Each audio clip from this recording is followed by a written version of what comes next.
안녕하세요, 친절한 농주씨입니다. 제가 지금 다시금 마음을 잡고 제 체중 관리에 들어갔잖아요. 그런데 제가 살이 찌겠구나 하는 걸 아는 포인트가 있어요.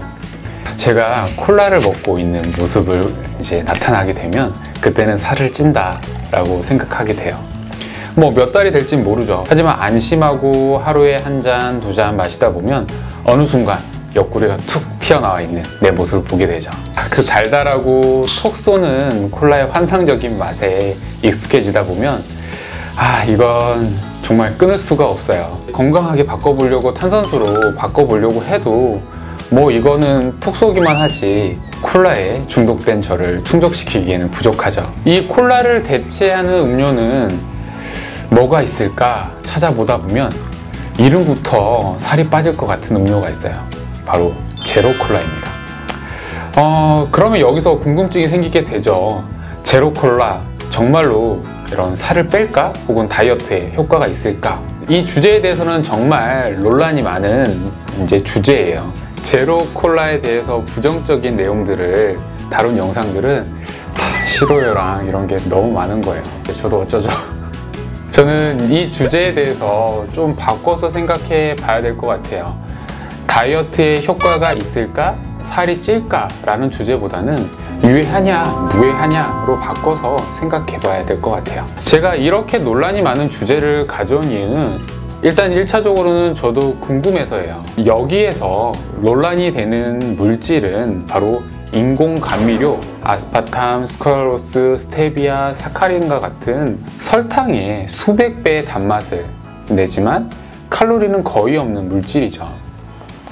저는 이 자료를 찾기 위해서 구글에서 인공 감미료, 인슐린으로 검색해 봤어요. 그러니 무수히 많은 자료들이 나오더라고요. 예전에는 체중 조절에 있어서는 칼로리가 최고 중요시 됐어요. 하지만 최근에 체중 조절에 있어서는 호르몬이 중요하다는 것이 부각되고 있죠. 인슐린과 코티솔이 중요 작용을 하게 돼요. 그러니 처음 제가 생각했던 주제인 제로 콜라가 살이 찌게 하냐 안 하냐에 대한 이야기를 하려면 여기에 들어가 있는 인공 감미료와 비만과 연관된 호르몬인 인슐린에 대해서 이야기를 해봐야 될 것 같아요. 여러 연구들 중에서 몇 가지 연구들을 이야기해 볼게요. 우리가 인공 감미료가 들어간 음료를 금식하면서 중간에 복용할 수도 있지만 대다수는 설탕이 들어간 음료 대신으로 마시는 경우들이 많잖아요. 그래서 대부분의 연구들이 인공 감미료와 당을 같이 복합했을 때의 작용을 보통 보여주는 결과들이 많아요. 그래서 이 연구를 보면 우리의 일상 식사 중간에 인공 감미료가 들어간 음료를 마시면 어떤 결과가 나올지에 대한 연구예요. 점심 식사 1시간 전에 음료를 마셨을 때 음료를 먹은 직후부터의 반응을 보는 거죠. 결과를 보면 당연히 인공 감미료를 먹은 직후에는 혈당의 변화가 없어요. 설탕이 들어간 음료를 복용한 경우에는 혈당이 급격하게 상승하게 되죠. 하지만 음식이 들어가게 되면 인공 감미료를 섭취한 그룹에서 더 높은 혈당의 상승을 보이게 돼요. 인슐린의 농도도 상승하게 되는 것 비슷한 변화를 보이게 되죠. 이는 인공 감미료 자체로는 혈당이나 인슐린 자체에 큰 영향을 미치지 않을 수 있으나 식사와 함께 하게 되면 시너지 작용을 할 수 있다고 유추해 볼 수도 있어요. 이런 내용의 연구들은 검색하면 꽤 많이 나와요. 결론은 인공 감미료가 혈당과 인슐린에 영향을 미치지 않는 것이 아니다. 그래서 이 이야기들이 나오게 된 이유는 예전부터 이런 설탕과 당으로 인해서 비만과 당뇨가 많았잖아요. 그래서 그 대체제인 인공 감미료를 사용하게 되면 비만과 당뇨가 줄 거라고 예상을 했었는데요. 오히려 증가하게 된 거죠. 또 인공 감미료에 대한 연구 중에서 장 박테리아에 영향을 미쳐서 당뇨 전 단계인 당 불내성에 빠지게 할 수도 있다는 연구도 있어요. 당 불내성은 당뇨 전 단계로 식사 전 혈당과 식사 후 혈당이 전반적으로 상승되어 있는 상태를 말하게 되는데요. 동물 실험이 있었어요. 쥐를 대상으로 한 실험이 있었는데 인공 감미료를 섭취한 그룹에서 쥐의 이 혈당들이 식전 혈당과 식후 혈당들이 이제 상승되어 있는 것들을 보이게 된 거예요.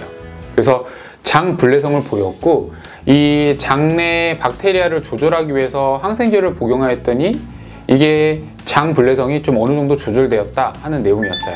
최근 이 부분 때문에 장 박테리아에 대한 연구들이 활발하게 이루어지고 있는데요. 그래서 요즘 각광받고 있는 게 유산균이나, 그리고 최근에 장 박테리아에 대한 이제 개선을 위해서 항생제 치료를 하는 연구들도 계속 이루어지고 있죠. 그 외에도 인공감미료에 대한 부정적인 효과에 대한 연구들은 다양하게 있어요. 하지만 모든 연구들이 유해하다고 결론을 내진 않았어요. 인공감미료가 혈당과 인슐린에 영향을 주지 않는다는 연구들도 있죠. 제로콜라의 성분인 아스파테인과 에시설페인 포타슘이 함유된 음료를 하루 2캔 먹는 것은 당뇨가 아닌 사람들에서 인슐린의 분비와 민감성에는 영향을 주지 않는다는 내용이었어요. 이런 내용들은 이전 연구들과는 굉장히 상반된 연구 내용들이죠. 그만큼 아직 명확한 결론이 나지 않는 재료가 바로 인공감미료인 거예요. FDA에서 승인된 식재료인 인공감미료가 정말 우리 몸에 무해하냐는 아직도 의문인 것이 사실이에요. 여러 연구들에서 인공감미료에 대한 부정적인 연구 결과들이 나오고 있다는 것은 이게 유해할 수 있다는 가설을 완전히 무시할 수 없다는 거죠. 많은 분들이 제로콜라에는 소량의 인공감미료가 들어가서 문제가 없다고 하지만, 모든 이런 물질들은 장기간 복용했을 때와 다른 음식과 섞여서 상호작용했을 때에는 어떤 작용을 할지는 알 수가 없는 거예요. 정말로 이런 것들을 섭취했을 때 건강에 문제가 없을까요?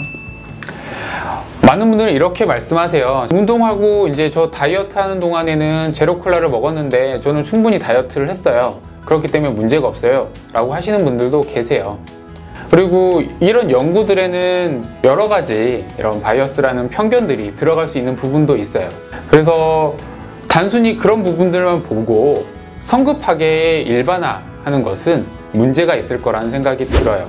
우리 몸에 작용하는 것은 사실 결과물은 바로 나오진 않아요. 장기 복용했을 때의 결과를 확인해 볼 필요가 있거든요. 제가 한 예로 들었을 때 30년 동안 흡연한 생존자들을 대상으로 연구를 만약 하게 되면 그분들은 건강한 상태를 계속 유지하기 때문에 결론이 흡연은 몸에 해롭지 않다 하는 결론을 낼 수도 있는 거예요. 그만큼 아무 문제 없는 사람들을 대상으로 연구하다 보면 문제가 없는 걸로 성급하게 일반화해서 생길 수 있는 오류가 생길 수 있어요.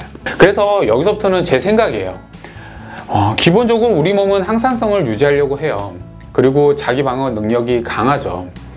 그래서 대부분 연구들을 보면 8에서 12주 정도 기간을 복용하면서 연구한 자료들이 대부분이에요. 그래서 다른 여러 변수들이 복합적으로 작용할 수 있다는 것도 있죠. 그러니까 일부 연구들을 보고 성급하게 괜찮다고 말하는 것은 위험하다는 생각이 들어요. 건강할 때 나는 괜찮을 수 있어요. 하지만 약해진 어느 순간에는 순식간에 무너질 수 있다는 걸 명심하셔야 돼요. 여러 연구 자료들이 위험성을 이야기하고 있고 가설들을 내놓고 있는데 이를 무시하면 안 된다는 게 제 생각입니다. 과학적으로는 절대 불변의 법칙은 없고 무조건 맞는 것은 없어요. 여러 가설들이 세대를 거쳐서 정설이 될 수 있지만 그 정설이 깨진 사례들도 무수히 많아요. 저 개인적인 경험으로는 콜라를 끊고 제로콜라를 한동안 한두 달 먹어본 적이 있어요. 지금도 중간중간에 너무 콜라가 마시고 싶으면 제로콜라를 먹기도 해요. 근데 하지만 제 몸 변화를 봤을 때는 콜라를 먹냐 제로콜라를 먹냐 제 몸의 체중 변화에는 크게 차이가 없었던 것 같아요. 오히려 그냥 제로콜라든 콜라든 다 끊었을 때 더 효과가 있었던 게 제 개인 경험입니다. 이 부분에 대해서는 아직도 논란이 많지만 한 번쯤은 너무 자기가 원하는 방향으로만 이제 생각하고 그 의견들만 받아들이려고 생각하지 말고요.